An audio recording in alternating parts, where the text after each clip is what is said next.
Deficiente Mental, Porque Fui Um, de Vera Lúcia Marinzec, capítulo 5. Explicações de Antônio Carlos.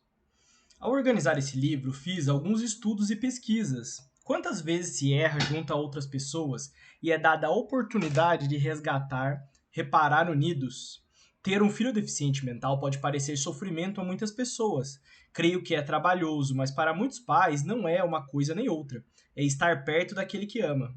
Encontrei muitos que agem como os pais de Júlio, que amam tanto o espírito que necessita desse aprendizado que reencarnam para ajudá-lo, fortalecendo os laços desse afeto verdadeiro.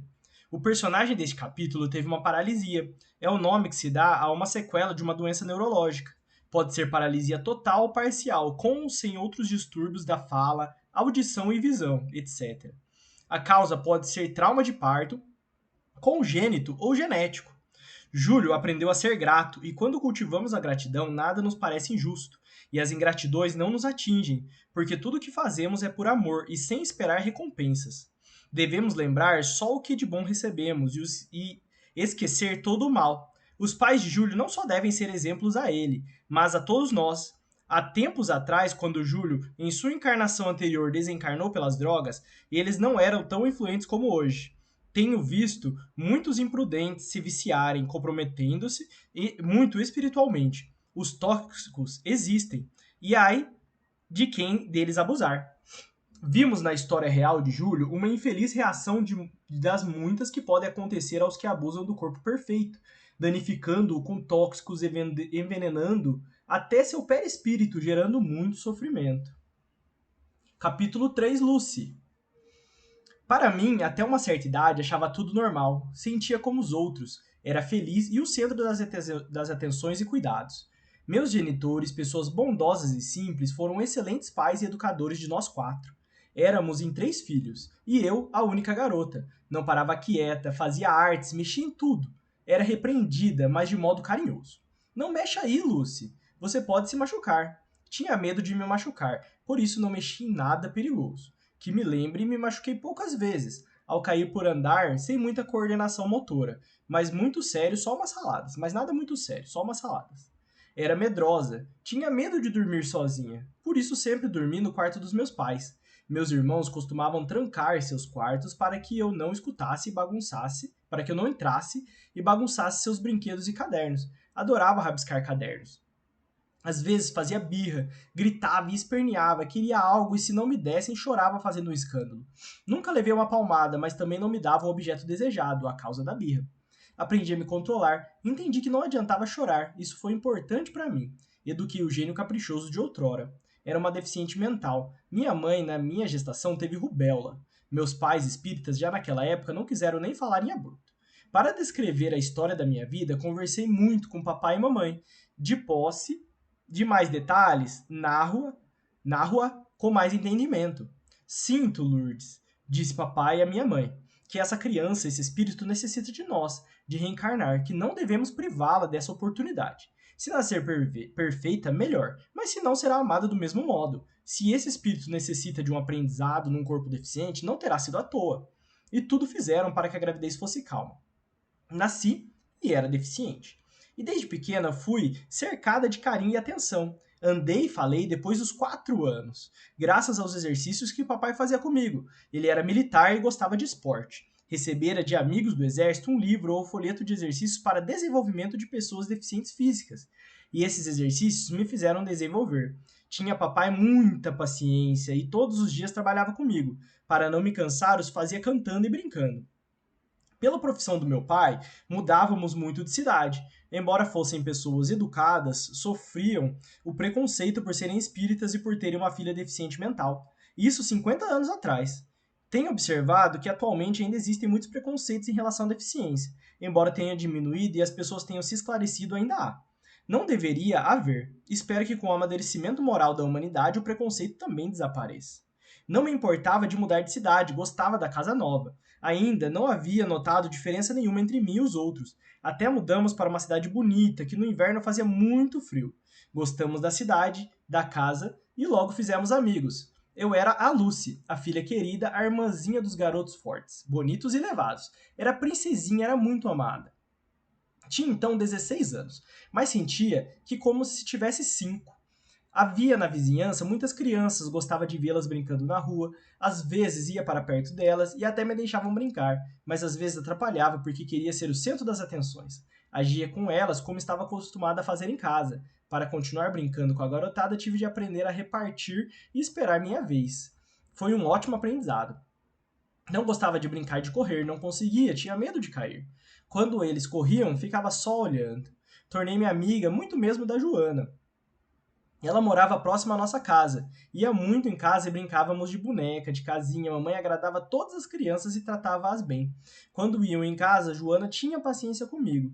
Deveria ter uns 8 anos. É assim, Lucy, dizia ela. Pega sua filhinha assim e a faça dormir. Até que um dia fui chamá-la para brincar e ela me falou: Não vá mais brincar com você, é muito boba. Mamãe tem medo que eu fique igual a você. É retardada, vai embora. Voltei para casa e então chorei sentida por não poder mais brincar com ela. Mamãe logo veio ver o que acontecia. Que foi, Lucy? Caiu? Tem dor? Joana não quer mais brincar comigo. Ela não quer ficar boba como eu. Que é boba, mamãe? Sou uma? Falava errado, mas todos entendiam. Claro que você não é boba, falou mamãe. Você é linda e perfeita. Venha comer o bolo de chocolate. Mas não era para depois do almoço? Vou dar um pedaço para você agora. Entreti-me comendo o bolo e mamãe chorou sentida. Muitas vezes ela chorou. Meus pais sofreram por eu ser discriminada. Papai era querido e bem-quisto pelo seu trabalho honesto e dedicado. À noite foi falar com os pais de Joana. Senhor Antônio, nos desculpe, disse a mãe de Joana. Houve um mal-entendido. Joana estava brincando muito e atrasada na... está brincando muito e atrasada na escola. Ela só poderá brincar agora no período das aulas por pouco tempo. Tem de estudar. Joana passou a brincar pouco comigo. Senti. Então passei a notar que era diferente dela e das outras meninas. Elas eram mais bonitas, corriam e falavam corretamente. Passei a ter algumas crises de tristeza. Queria ser como elas, mas não as tive por muito tempo. Me entristeci por minutos, distraía-me com facilidade. Ia ao centro espírita uma vez por semana, meus pais para tomar paz. Junto com meus pais para tomar paz. Gostava. Para mim, era um passeio. Sentava e ouvia a leitura do Evangelho ou as palestras. Não entendia, mas sentia bons fluidos que me acalmavam. Às vezes conversava ou ria, e era só me chamarem a atenção que voltava a ficar quietinha. Foram amigos espirituais que muito me ajudaram e confortaram. Papai me falou recentemente, quando já estavam todos desencarnados, logo que nasci, era perseguida por entidades que não me perdoavam e que por meio de reuniões espíritas, esses espíritos foram doutrinados e encaminhados. Fiquei contente ao saber desse fato. Isso os ajudou e a mim também. Joana vinha em casa menos vezes, brincava um pouco e ia embora. Porém, arrumei outras amigas, mas sabia que era diferente. Você é uma menina especial, dizia papai. Amamos você. Preferi pensar assim e voltei a ser alegre. Doenças? Tive poucas, nada de importante. Alimentava-me bem, sempre gostei de passear e de ver pessoas. Ria muito, como também chorava com facilidade. Meus irmãos ficaram adultos e se casaram. Gostei das minhas cunhadas, eram boas e me agradavam. Gostava muito de uma, a que casou com meu irmão Toninho, o mais velho, que eu chamava de Linho. Ela era espírita e me tratava como uma irmãzinha. Os três casaram e moravam em cidades diferentes. Papai aposentou-se e mudamos para uma cidade maior, onde Linho morava com a família. Nessa cidade, papai escolheu uma casa perto de uma escola especializada e fui estudar. No primeiro dia me espantei e comentei em casa: Mamãe, lá só tem bobos. Percebi a diferença. Lá havia pessoas piores do que eu. Havia os que não andavam e eu sim falava, e muitos não. Isso me motivou a ser melhor, a me esforçar e até querer ajudá-los. Gostei da escola, me sentia feliz a frequentá-la. E até aprendi a ler. Gostava muito de tocar na bandinha e cantar, desenhar, fazer pequenos trabalhos, tarefas simples que para mim eram o máximo. Linho ficou desempregado, mudaram para outra cidade por ter sido admitido em outra firma. Mas também não deu certo e ele ficou novamente desempregado. Ele ficou doente, teve câncer e desencarnou após muito sofrimento. Minha cunhada sofreu muito, viúva com 3 filhos e sem aposentadoria. Ainda bem que ela morava perto dos pais dela. Papai a ajudou como podia. Batalhador arrumou um emprego e conseguiu criar os filhos. Com tantos problemas, afastou-se de nós, como meus outros irmãos que tinham seus problemas e seus filhos. Vinham nos visitar raramente. Meus pais já estavam velhos e eu tinha 40 anos. Preocupavam-se demais comigo, temiam desencarnar e me deixar sozinha. Papai ajudava muito minha escola. Participou ativamente de uma reforma. Fizeram um abrigo para deficientes mentais abandonados. Ele então construiu nela um apartamento que seria destinado a mim. Ficaria lá quando eles desencarnassem. Ele fez de tudo pensando no meu conforto e organizou todas as documentações. Ia deixar a casa em que morávamos, o único bem que possuíamos, para os netos e para sua aposentadoria e para mim, para minha escola receber e cuidar de mim. Tínhamos amizade com todos os vizinhos, mas havia um casal, quase da idade dos meus pais, que se tornou nosso grande amigo. Gostavam de mim como filha. Até se ofereceram para ficar comigo quando meus pais morressem. Vocês são tão velhos como nós, disse mamãe rindo. Está bem, disse a vizinha. Somos também velhos, mas se morrerem primeiro, iremos visitar Lucy todos os dias. Explicaram-me o que era a morte do corpo. Todos nós, Lucy, dizia sempre papai. Iremos desencarnar. Isso é simples e não devemos nos complicar. Não devemos complicar. Entendi. Eles iriam desencarnar e eu iria morar por algum tempo na escola junto com outras pessoas. Está bem, respondia. Vou e fico boazinha. Tati. Para mim não tinha problema. Compreendi que tudo que eles, meus pais, faziam era para meu bem. Amava-os e era amada, ou melhor dizendo, sou amada. Um dia, tive uma agradável visita e fui logo contar à mamãe. Mamãe, vi o Linho, ele está muito bonito, estava vestido com aquela jaqueta azul que eu achava linda. Ele riu para mim. Que bom, filhinha, disse mamãe. Linho veio nos ver. Ele me disse algo. Que foi que ele falou? Indagou mamãe curiosa. Que estão muito preocupados comigo, não deveriam. Não irá ser como pensam. E disse mais, que logo irá me levar para ver lugares bem bonitos. Mamãe encabulou-se e papai, ao saber, disse tranquilo. Acho, minha Lourdes, que estamos realmente muito preocupados com Lucy. E esquecemos que muitos amigos espirituais devem estar nos ajudando. Toninho também deve estar nos assistindo. Continuamos indo ao centro espírita, sempre fomos. Papai e mamãe, embora velhos, eram ativos nos trabalhos, ajudavam muito, tanto no centro espírita como na minha escola. Numa manhã de inverno, como estava demorando a levantar, mamãe veio me chamar e me encontrou morta. Desencarnei na madrugada. Acordei com uma forte dor no peito e Linha ao meu lado. Lucy, minha irmãzinha querida, vim como prometi levá-la para conhecer onde moro. Calma, a dor passará logo, calma. Segurou minha mão, confiei, a dor passou e voltei a dormir. Desencarnei por um infarto. Tinha 41 anos e alguns meses. Linho pôde estar junto a mim nessa hora e ajudar os socorristas amigos nossos do centro espírita, que frequentávamos, a me desligar. Quando senti adormecer novamente, meu corpo já havia morrido e me levaram, logo após o desligamento para a colônia. Papai chamou um médico amigo nosso e espírita também, e ele constatou minha desencarnação. Senhor Antônio, Lucy partiu para o plano espiritual. Papai e mamãe se abraçaram, mas não choraram. Deus foi bom conosco, Antônio, disse mamãe. Levou-a primeiro. Bem que Toninho disse a ela que estávamos preocupados demais. Ele esteve junto dela e estará. Com ele, nossa menina não estranhará a sua nova morada. Acordei e vi Linho ao meu lado. Fiquei contente. Que faz aqui, Linho? Vejo-o diferente. Lucy, querida, você sabe que meu corpo morreu faz tempo, não sabe? Sei, e que foi morar num lugar bonito no plano espiritual. Menina sabida. Foi isso mesmo. E você veio morar comigo. Desencarnei? Mas não era papai e mamãe que o fariam primeiro? Bem, mudamos os planos. Você veio primeiro para esperá-los. Quero que se sinta bem aqui. Ficarei com você. Abraçou-me e beijou-me. Senti-me bem, protegido e feliz. Ele pôde, com permissão, cuidar de mim, ficar comigo até adaptar-se. Ele morava numa casa bonita com meus avós paternos e fui abrigada lá, onde me estabeleci. Aquela casa tornou-se meu lar. Tratada novamente com muito carinho, me senti sadia. Comecei logo, uns dias depois do meu desencarne, a fazer um tratamento que me livrou dos reflexos das minhas deficiências. Meses depois, creio que 3, estava me sentindo perfeitamente normal. Estudei e passei a fazer pequenas tarefas. Mamãe, um ano depois que desencarnei, teve um infarto e desencarnou. Pudemos, Linho e eu, orientá-la nos primeiros tempos. Ela se preocupava com papai agora sozinho, mas ele esperou com calma a sua vez e 8 meses depois de mamãe, ele desencarnou. Ele estava se sentindo doente e a vizinha, nossa grande amiga, o internou no hospital. Meus irmãos vieram vê-lo. Dias depois de internado, desencarnou tranquilo e veio encontrar-se conosco imediatamente. Passamos a morar todos juntos, meus avós, pais, Linho e eu. Estamos bem e felizes. Bendito o Espiritismo, disse meu pai.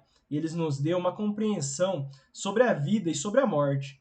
Eu que o diga, falei alegre. Por ele, os senhores não me abortaram, me ajudaram a me reconciliar com meus inimigos, e com a compreensão da desencarnação, não sofremos com a separação momentânea, e tudo nos foi facilitado. Mas, disse Linho, não basta ter religião externamente, só de falar, sem senti-la interiormente, e sem seguir os ensinos de Jesus. O Espiritismo nos dá muita compreensão, mas dobra a nossa responsabilidade. Fomos todos socorridos pelas nossas obras por merecer. Isso aconteceu há alguns anos. Hoje faço planos de reencarnar e, encarnada, trabalhar na recuperação de deficientes físicos e mentais. Mas o que fiz no passado para desorganizar-me assim e perder a oportunidade de ter um corpo perfeito? Procurei saber, mas não recordei. Meus pais me contaram porque eles recordaram. Soube só o necessário e foi o bastante. Na minha encarnação anterior e passada, eu era uma jovem muito bonita, mas pobre e muito ambiciosa. Planejei casar com alguém que pudesse me dar luxo e riqueza, e a oportunidade apareceu. Um fazendeiro rico da cidade ficou viúvo, e tudo fiz para conquistá-lo. Esse fazendeiro era o espírito que, nesta, foi meu pai. Antônio e sua esposa veio a ser Lourdes, a minha mãe, nesta última como Lucy. A minha mãe nesta última, como Lucy. Acabei, depois de muito insistir, casando com ele. Tentei conquistá-lo, mas ele nunca me amou, mas sim a sua primeira esposa. Má, cínica, infernizei a vida dos meus enteados e de todos os moradores e servidores da Casa Grande. Caprichosa quando queria algo, tinha de ser atendida com rapidez e perfeição. Castigava sem piedade as escravas que me serviam. Tive 3 filhos, que deixei com as amas e as impedia de verem seus filhos. Meu esposo ficou doente, passei a cuidar da fazenda para a infelicidade de todos os escravos. Foi um horror. Judiei dos escravos e tornei-me odiada. Meu esposo morreu e um filho dele, de seu primeiro casamento, veio para cuidar da fazenda. Não gostei que me tirasse a autoridade e planejei matá-lo, mas meus planos fracassaram. Ele soube de tudo, me tirou todo o poder, me expulsou da casa grande. Passei a morar em outra casa menor ao lado dessa. Não podia mais dar ordens, nem castigar os escravos. Desencarnei velha, doente e sozinha. Fiz muitos inimigos que me perseguiram por anos. Meu esposo arrependeu-se de ter casado comigo e ter permitido que fizesse maldades e por ter atendido aos meus caprichos. Quando fui socorrida, estava perturbadíssima. Queria esquecer e não ver mais meus inimigos. Os orientadores planejaram reencarnar-me. Meu esposo e sua primeira mulher estavam reencarnados e casados. Foram consultados e, quando desligados pelo sono, quanto à possibilidade de me aceitar por filha. Souberam que seria deficiente, aceitaram e prometeram me ajudar a me recuperar e a me educar. Fizeram com êxito, sou muito grata a eles. Hoje, ciente dos meus erros do passado, me sinto feliz por ter reconciliado com todos que prejudiquei e ofendi, e por saber que terei outras oportunidades de fazer o bem, de construir e progredir. Explicações de Antônio Carlos. Rubéola no primeiro trimestre da gravidez pode provocar surdez e catarata congênita. Ao ajudar a recuperar alguém, estamos muitas vezes fazendo a um ente querido ou tendo a oportunidade de nos reconciliar com um desafeto do passado. Lourdes, quando desencarnou como a primeira esposa, viu com tristeza a segunda esposa de seu marido judiar de seus filhos e os seus planos para matar um deles. Teve-a por muito tempo como inimiga a quem odiou, do ódio à mágoa e reencarnada como mãe dela ao amor filial.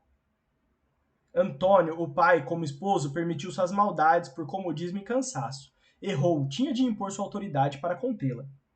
Teve muita mágoa dela quando desencarnou, mas Antônio e Lourdes queriam-se bem resolveram esquecer, perdoar e aproveitar nova oportunidade e reencarnar.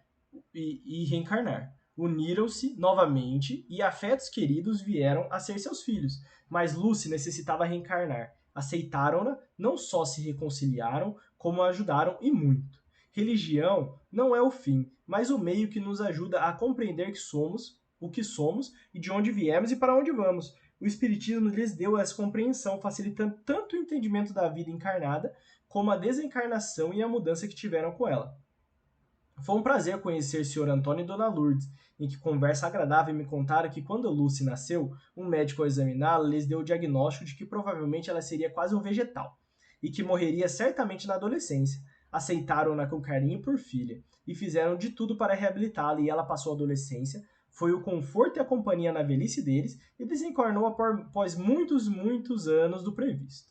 E isso tem acontecido felizmente com muitos deficientes que, bem cuidados e amados, têm se reabilitado. E muitos, como Lúcia, aprenderam a ler e trabalhar e até vivem bem sozinhos.